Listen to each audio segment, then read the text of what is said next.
And shalom. Welcome to Cover with Jeremy Pyers. So tonight, I believe it's part 4 of the book of Jubilees.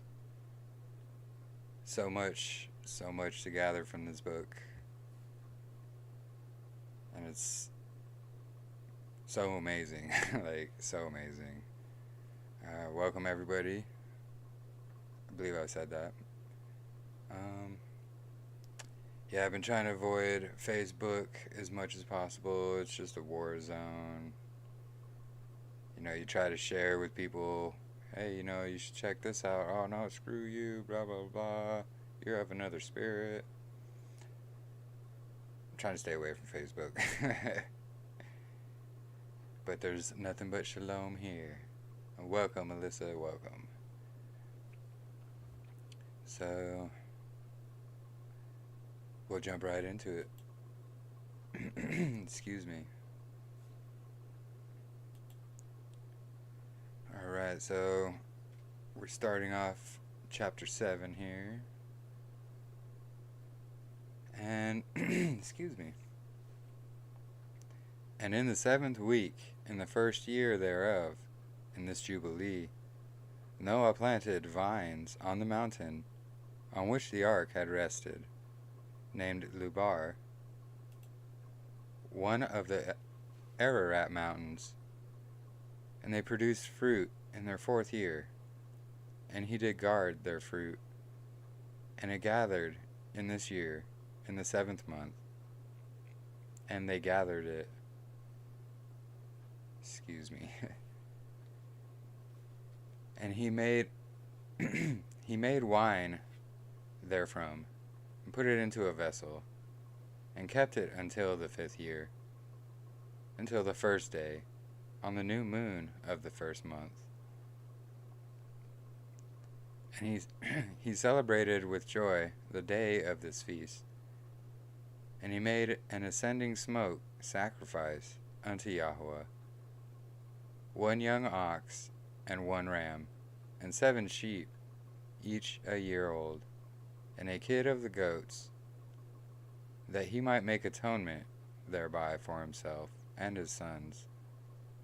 And he prepared the kid first, and placed some of its blood on the flesh that was on the altar, which he had made. And all the fat he laid on the altar where he had made the ascending smoke sacrifice. And the ox and the ram and the sheep, he all laid their flesh upon the altar. Excuse me. Notice how this is Noah doing all this? Way before it was written down for Moses. That's the whole thing. His laws have always been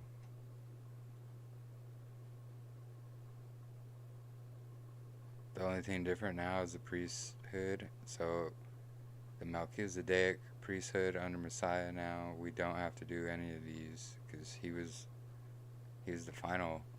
He gave himself for us.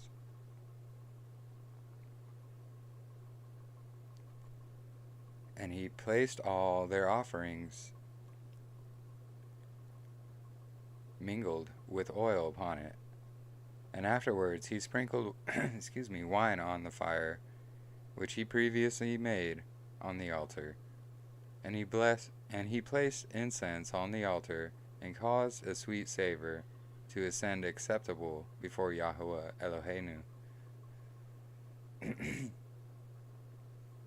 And he rejoiced and drank of this wine, he and his children with joy.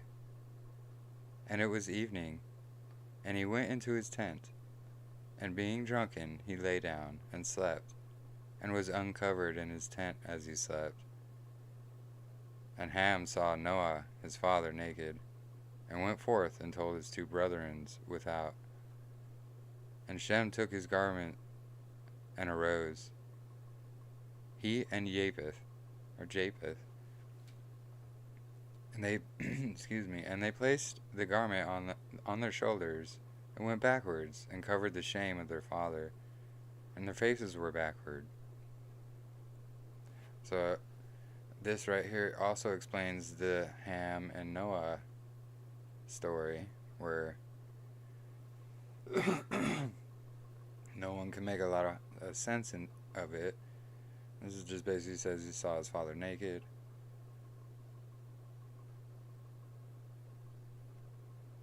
Some say he had sex with his mom, like all kinds of other things.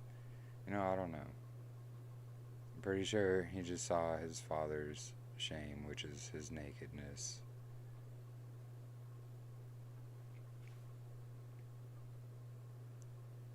And Noah awoke from his sleep, and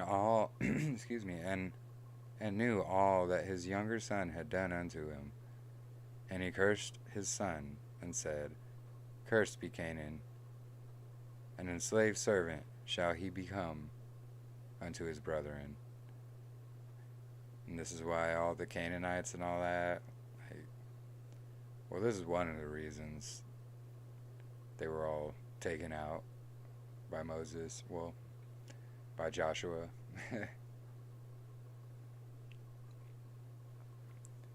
And he blessed Shem, and said, Blessed be Yahweh Elohim of Shem, and Canaan shall be his servant. Elohim shall enlarge Japheth, and Elohim shall dwell in the dwelling of Shem, and Canaan shall be his servant. And Ham knew that his father had cursed his younger son, and he was displeased that he had cursed his son. And he parted from his father, he and his sons with him, Cush, Mitzrayim, and Put, and Canaan. And this also gives further insight to this, how they all split up.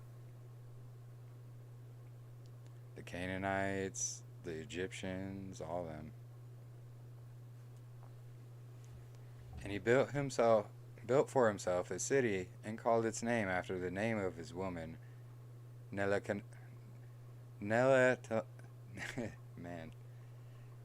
Naelatama, Ook. And Japheth saw it, and became envious of his brother. And he, too, built for himself a city.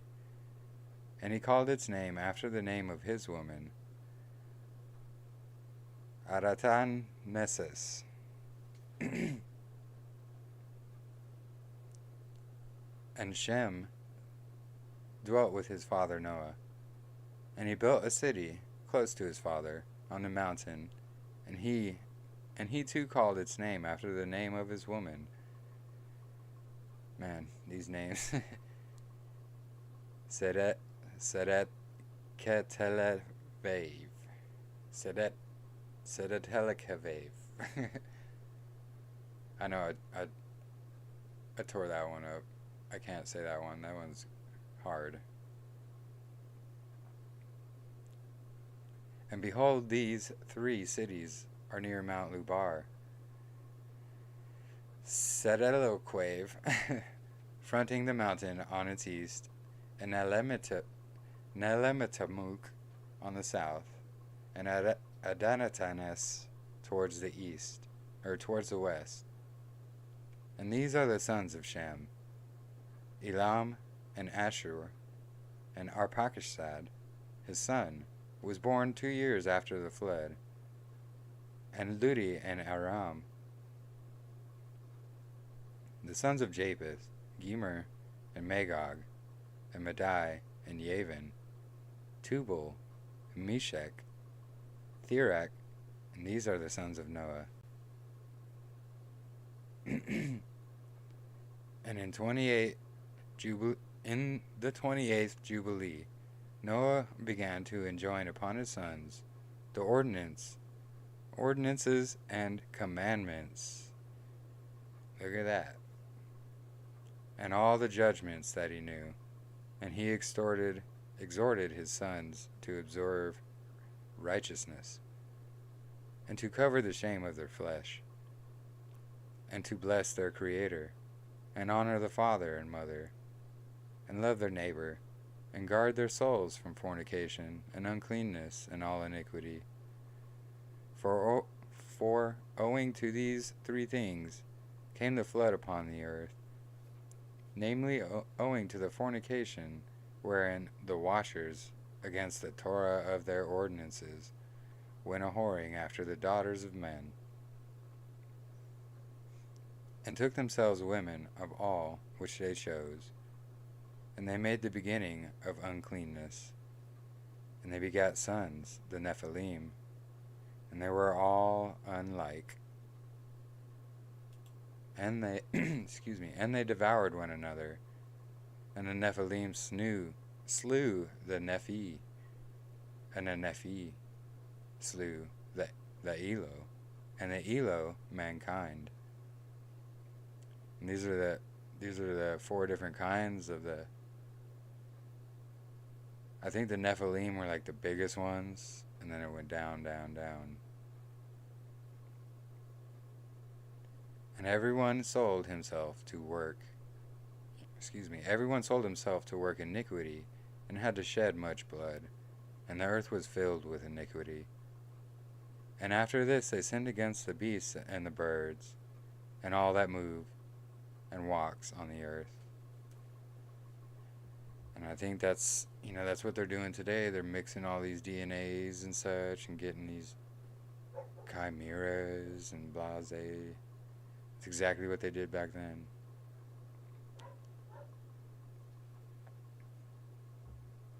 Much blood was shed on the earth, and every imagination and desire of men imagined vanity and evil continually.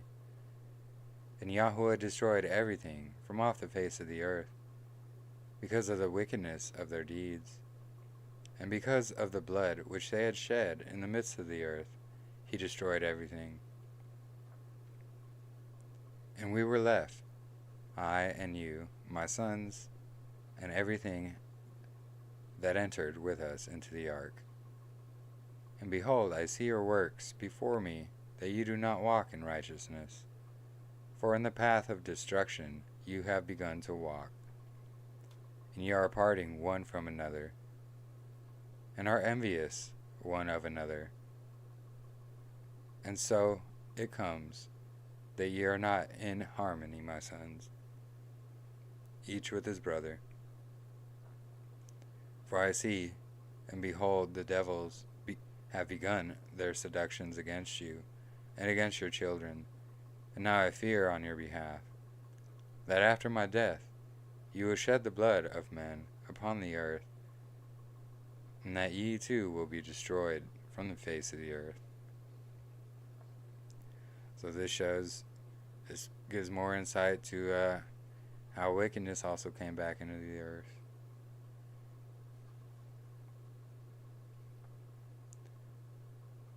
Because of jealousy, greed, envy. For whoso sheds man's blood, and whoso eats the blood of any flesh, shall be destroyed from the earth. And there shall not be left any man that eats blood, or that sheds the blood of a man on the earth. Nor shall there be left to him any seed or descendants living under heaven. For into Sheol shall they go, and into the place of condemnation shall they descend, and into the darkness of the deep shall they all be removed by a violent death. There shall be no blood seen upon you. Of all the blood there shall be all the days in which ye have killed any beast or cattle, or whatsoever flies upon the earth. And work ye good work to your souls, by covering that which has been shed on the face of the earth. And ye shall not be like him who eats with blood. But guard yourselves, that none may eat blood before you. Cover the blood, for thus I have been commanded to testify to you and your children, together with all flesh. And suffer not the soul to be eaten with the flesh. That is your blood, which is your life, may not be required, or that your blood, which is your life, may not be required at the hand of any flesh that sheds it on the earth. Because why? The blood is your life, carries his signature, which is the DNA. For the earth will not be clean from the blood which has been shed upon it. For only through the book of him that shed it will the earth be purified throughout all its generations. Think of that. They're already making reference to Messiah. Another reason they took this one out.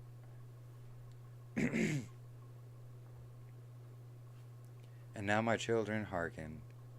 Work judgment and righteousness, that ye may be planted in righteousness over the face of the whole earth, and your glory lifted up before my Elohim, who saved me from the waters of the flood.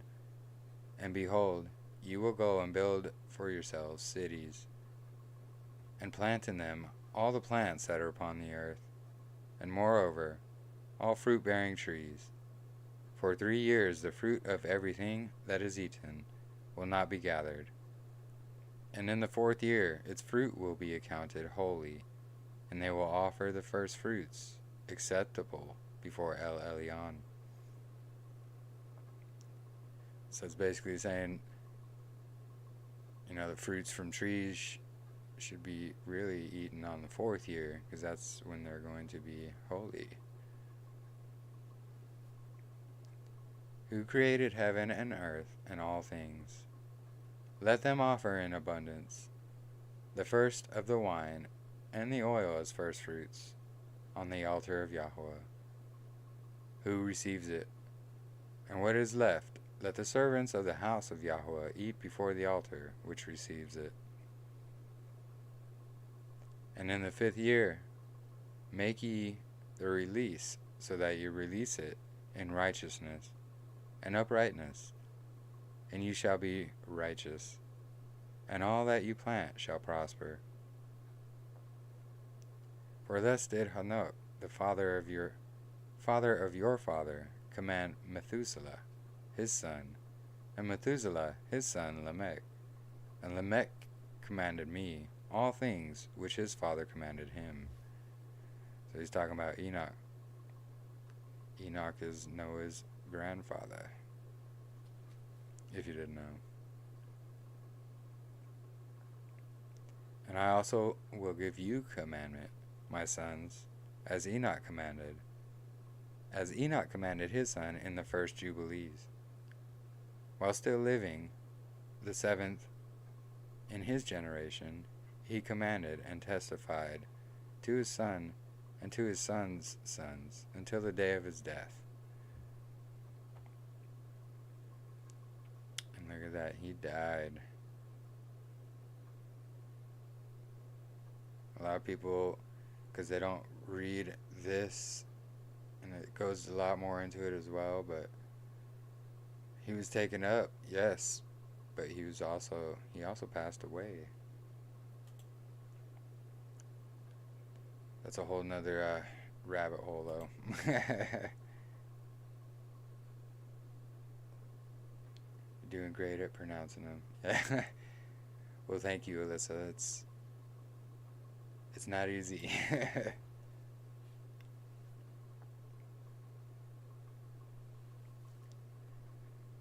Alright, chapter 8. In the 29th Jubilee, in the first week, in the beginning thereof, Arpachshad took himself a woman, and her name was Reusia, the daughter of Shushan, the daughter of Elam. And she bore him a son in the 3rd year this week, and he called his name Canaan. Canaan. Yeah, Canaan. But also another thing, if you count all the Jubilees and the weeks and stuff, and you do it on the Zadok Enoch calendar, like, dates make sense, and they line up with feasts and Shabbats, and I'm not saying, like, his birthday did, but, like, you can just print out the basic 12-month Zadok Enoch calendar. It's just 1 through 12, and you can count, even in just regular, all the scriptures that are written, all these Jubilees and days and months, you can count them and add them up on that calendar, and check the days that they fall on. There's Shabbats and feasts, like, like the flood happens, and when the flood receded, and things like that. It's amazing what you will find.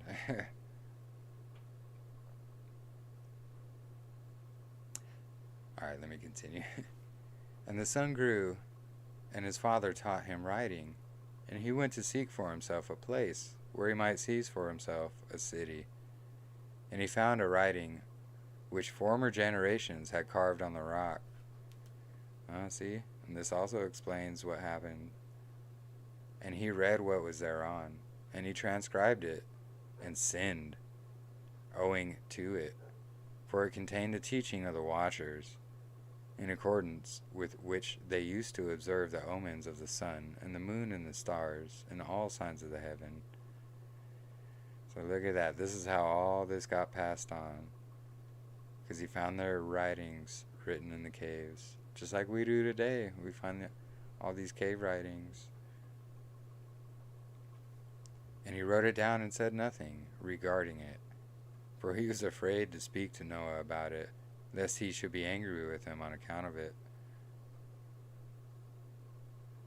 And it's pretty interesting how he wrote it down as well, and didn't say anything. And in the 13th Jubilee, in the 2nd week, in the 1st year thereof, he took to himself a woman, and her name was Milcah, the daughter of Madai, the son of Japheth. And in the 4th year he begat a son, and called his name Shelach. For he said, Truly, I have been sent. And in the 4th year he was born, and Shelach grew up, and took to himself a woman, and her name was Muach, the daughter of Kesed, his father's brother. In the 113th Jubilee, in the 5th week, in the 1st year thereof. And she bore him a son, and in the 5th year thereof, he called his name Eber. And he took unto himself a woman, and her name was Azarad, the daughter of Nebrod, the 32nd in the 32nd Jubilee, in the 7th week, in the 3rd year thereof. And in the 6th year thereof, she bore him a son, and he called his name Peleg. For in the days when he was born, to the children of Noah began to divide the earth amongst themselves.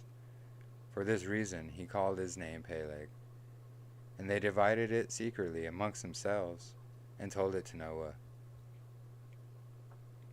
And it came to pass, in the beginning of the 33rd Jubilee, that they divided the earth into 3 parts, for Shem and Ham and Japheth, according to the inheritance of each. In the 1st year, in the 1st week, when one of us who had been sent was with them. And he called his sons, and they drew nigh to him, they and their children, and he divided the earth into the lots, which his 3 sons were to take in possession. And they reached forth their hands, and took the writing out of the bosom of Noah, their father. And there came forth one writing as Shem's lot in the middle of the earth, which he should take as an inheritance for himself, and for his sons, and for the generations of eternity. And from the middle of the mountain range of Rapha, from the mountain of the water, from the river Tina, and his portion goes towards the west through the midst of this river. It extends until it reaches the water of the abysses, out of which this river goes forth, and pours its water into the sea of Miat, and this river flows into the great sea. And all that is towards north is Japheth, and all that is towards Negev belongs to Shem, and it extends until it reaches Karsor. This is in the bosom of the tongue, which looks towards the Negev, and his portion extends along the great sea, and it extends in a straight line until it reaches the west of the tongue, which looks towards the Negev. For this sea is named the tongue of the Mitzri Sea, and it turns from here towards the Negev, towards the mouth of the great sea, on the shore of its waters, and it extends to the west to Afra, and it extends until it reaches the waters of the river Gihon, and to the south of the waters of Gihon, and to the banks of this river it extends towards the east until it reaches the Garden of Eden, to the south thereof, and to the south, and from the east of the whole land of Eden, and the whole east, it turns to the east, and proceeds until it reaches the east of the mountain named Rapha. That's a lot of easts. And he descends to the bank of the mountain of the river Tina. This portion came forth by lot for Shem and his sons, that they should possess it forever, unto his generations forevermore. And Noah rejoiced that this portion came forth for Shem and for his sons, and he remembered that all he had spoken with his mouth in prophecy.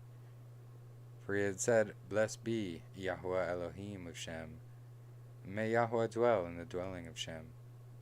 And he knew that the Garden of Eden is the Holy of Holies, and the dwelling of Yahweh, and Mount Sinai, the center of the desert, and Mount Sion, the center of the navel of the earth. So notice how it makes distinctions here of where these places are. I think it's very interesting.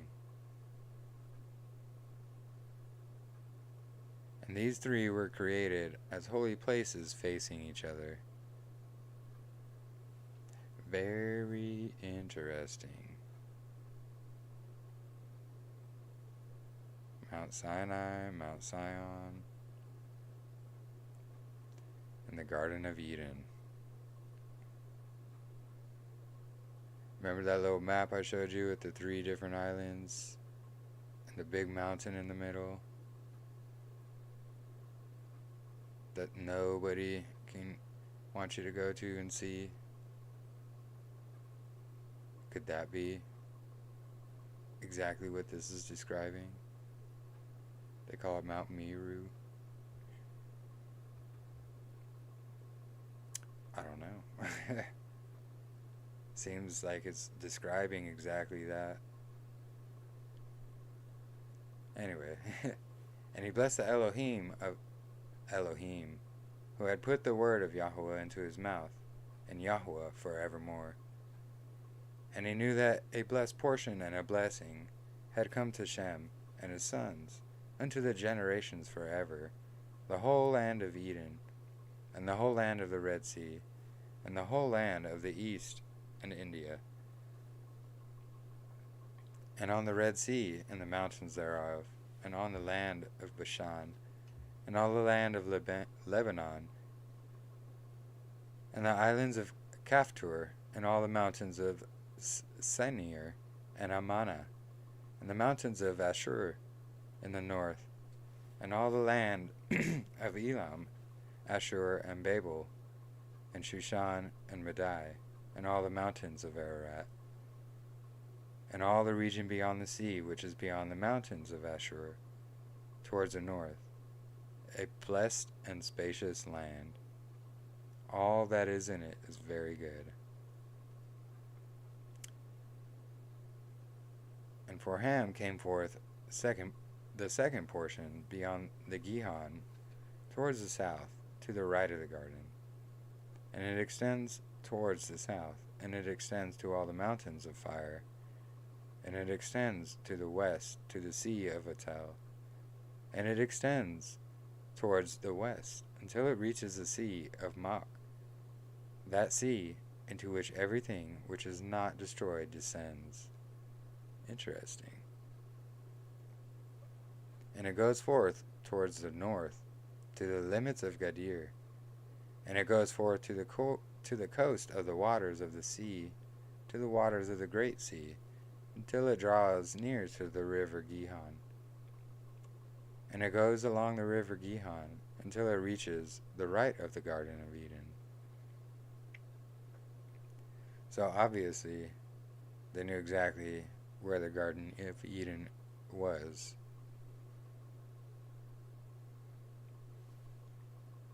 And this is the land which came forth for Ham, as the portion which he was to occupy forever, for himself and his sons, unto their generations forever.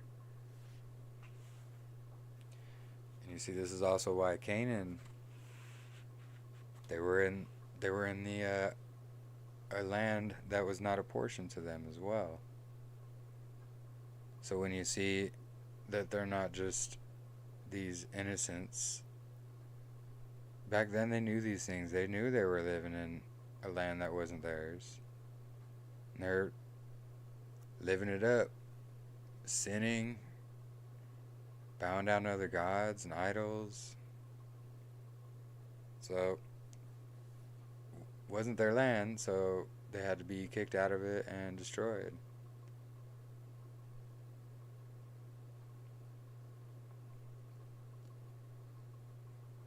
And for Japheth came forth the third portion beyond the river Tina, to the north of the outflow of its waters, and it extends northeasterly to the whole region of Gog, and to all the country east thereof.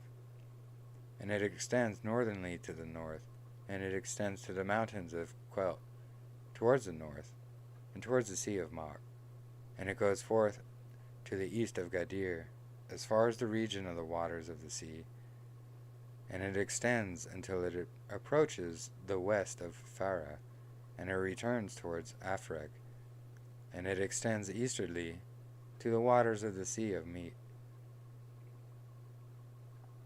And it extends to the region of the river Tina in a northeasterly direction until it approaches the boundary of its waters towards the mountain Rapha, and it turns round towards the north. This is the land which came for Japheth and his sons as the portion of his inheritance, which he should possess for himself and his sons for generations forever. 5 great islands, and a great land in the north. But it is cold, and the land of Ham is hot. And the land of Shem is neither hot or cold, but it is of blended cold and heat. Pretty interesting, huh?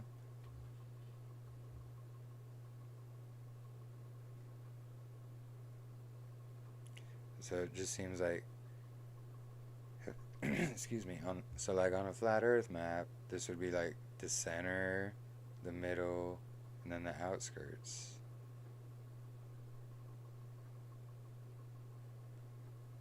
That's what I think, anyway. Love a good rabbit hole. I know. I know. Alright, so I think this will be the last chapter, chapter 9. They're just so long in this. There's no way to do, like, I wouldn't have time to do 5. It would be so long.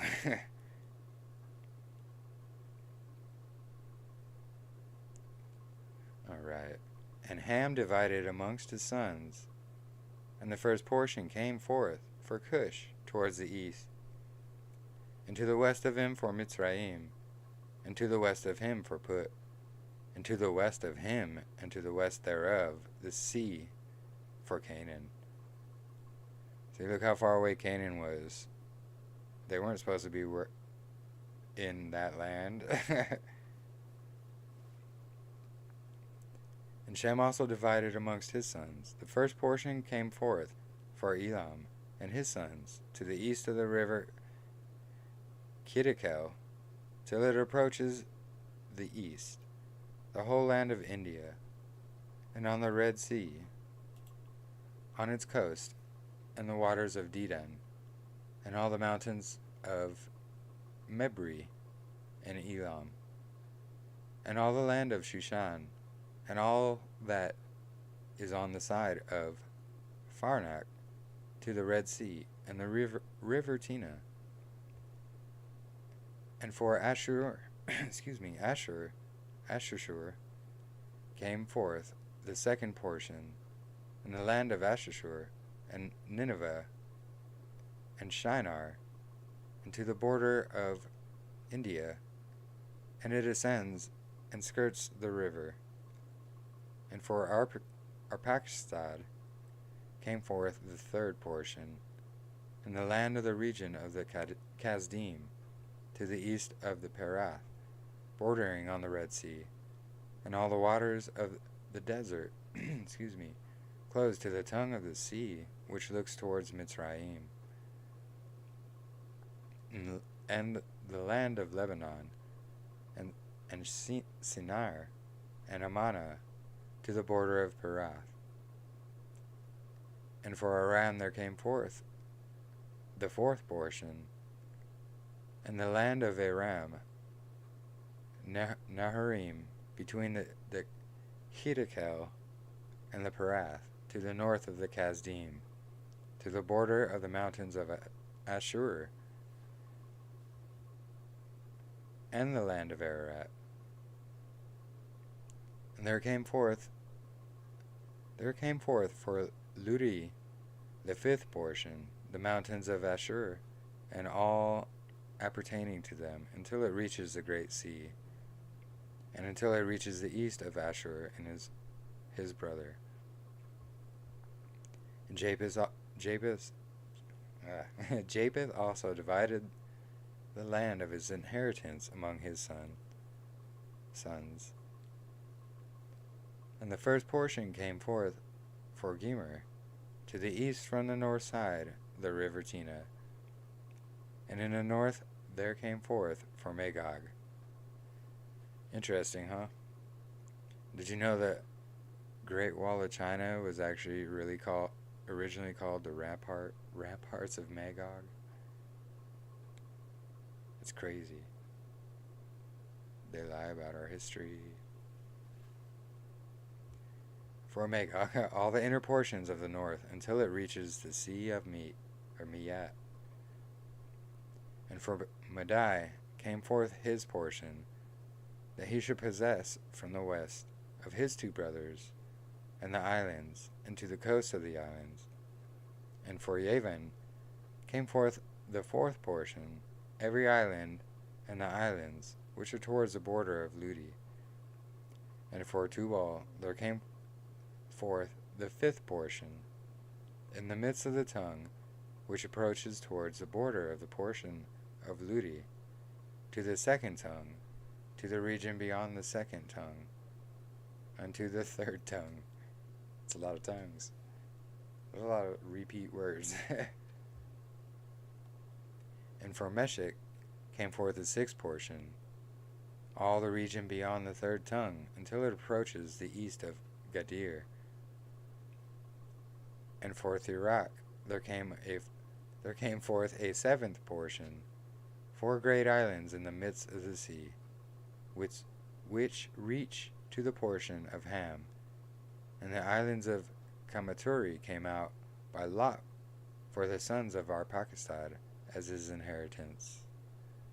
Interesting. And thus the sons of Noah divided unto their sons the presence of Noah their father, and he bound them all by an oath, impracticating a curse on everyone that sought to seize the portion which had not fallen to him by his lot. Right there, solidifies it, which is why Canaan and all the ites, they had to be destroyed. And they all said, so be it. So be it for themselves and for their sons forever throughout their generations, until the day of judgment, on which Yahuwah Elohim shall judge them with a sword and with fire for all the unclean wickedness of their errors. Who comes with the sword and fire? Messiah.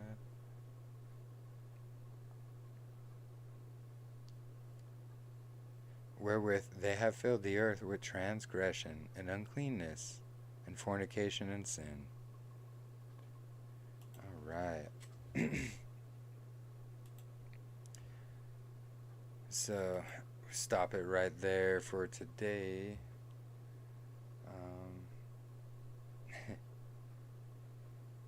Yeah, Jubilees just has so much context in it, and it adds to what the Bible, or to what the canon in Genesis, I should just say Genesis, it just adds way more depth to Genesis. That's what I was trying to say. And like, it's such an amazing read, and I don't understand why people don't read it, or they make claims that they've read it, and then when you question them about it, they have no idea. And it's like, you've never read it. Why are you lying now? Like, that's another reason I'm staying away from Facebook. Too many liars and deceivers. Oh yeah, I read all these books. Oh yeah, what about this verse and that verse? I didn't know that was in there. Oh, I thought you read it. Too much of that going on. Anyway, stay tuned. I'm putting together some pictures and stuff for my testimony video. It's just something I wanted to do to let everybody know my path. I know some do, but not a lot. I kind of made a big post on Facebook. That's just the tip of the iceberg, really. But it was a long journey to get to this path. And a lot of mistakes, a lot of falls. But that's what makes us humble, Anyway, stay tuned for that. Sometime this week, I'm not sure when. I'm trying to put it together. Probably gonna be some emotions, yeah. It already was when I was looking through some pictures. Anyway, stay tuned for that. And then join me every Sunday. We're going to continue Jubilees until we finish it. And then we're going to do Enoch after that. So we're going to be going through Enoch in context. We're going to go over all the misunderstandings and mistranslations that people have. Excited for that, yeah. There's a lot of people excited for that, actually. Because, there's too many people going around where they truly don't understand it, or they truly really haven't read it, and they're making claims they have, and they're just going off this chain opinion, basically. Like, whoever read it and was totally off on reading it gave their totally off opinion on it. So then it just goes down the chain and chain and chain and chain. And people would read like a verse or two. Oh, yeah, no way, that's no way. And it's like, well, you haven't read the whole thing. That's cherry picking. It's funny because there's all sorts of people. And it's just like, some people will throw the extra biblical books out, but keep Paul. But then, put people down who read the extra biblical books and say, oh, yeah, no. And then there's people who deny Paul and read the extra biblical books, and they're doing the same thing. They're like throwing these books out, keeping these ones, and then arguing with others who don't agree with their point of view.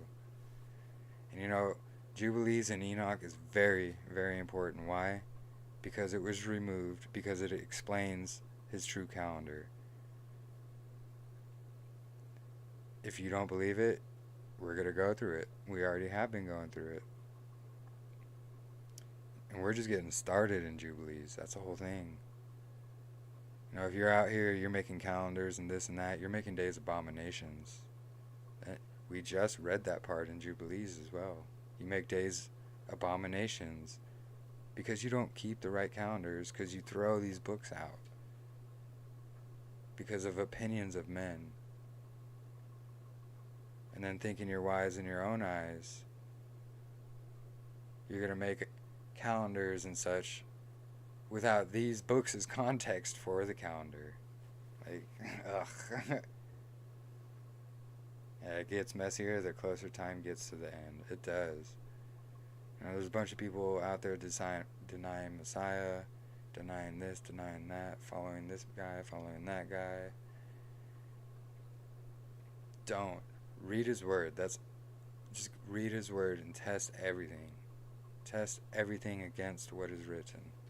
If it doesn't jive and flow with what's written, throw it out. Throw it out. I got in a debate the other day with a so-called sister until her fruits were revealed. I'm not going to mention names or anything, but basically, it was the basic, grill you with 20 questions about your beliefs. And then after that, they start, well, that's your opinion. That's your opinion. Then when you start showing them scriptures, well, no, this is what scripture says, so it's clearly not my opinion. And then you ask them to please show scriptures to show where you're getting your beliefs from. And, I'm done with this conversation. Oh, I gotta go. Or they block you. Or, or they just go, why are you treating me like garbage? How am I treating you like garbage? I asked to please reference some scriptures. You made the claim you follow what's written and not men, but you can't bring anything written to back up your beliefs. You just proved yourself a liar and a deceiver, and then telling me to beware when I'm showing you scriptures and what's written. And, I gotta stay away from Facebook. I'm trying.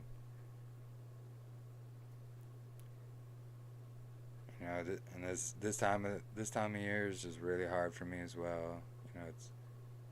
It's this December. It's gonna be 5 years since my ex-wife just abandoned me and my children for drugs and men.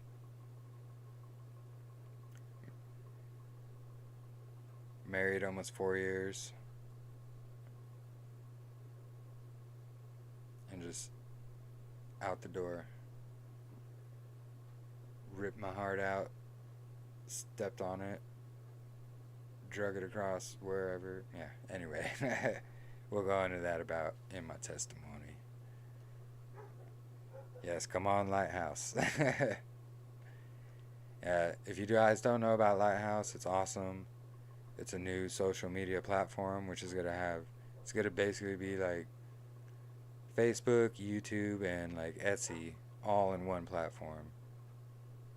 They're not gonna be blocking what you post. They're not gonna like third amendment or. The only way you're gonna get blocked is if you're promoting violence and hate. That's it. You can freedom of speech platform. You can post videos, sell things. Like, if you don't know about it, they actually have a channel here on YouTube. I'm subscribed to it. You can check in my subscriptions, but it's called Lighthouse. It's gonna be awesome when it gets here, though. Anyway, enough rambling.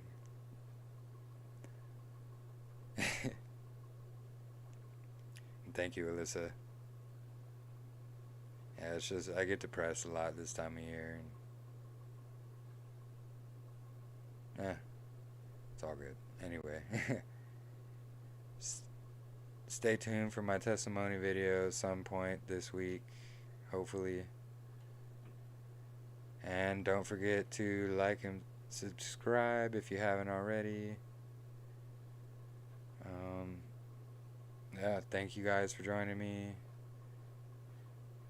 Thank you for the few who join me live. And thank you for all who watch, I know I don't have many subscribers or watchers or viewers, but that's not important to me. What's important is getting his word out. Anyway, thank you for joining me. Have a blessed week. Have a blessed evening. And shalom. Shema!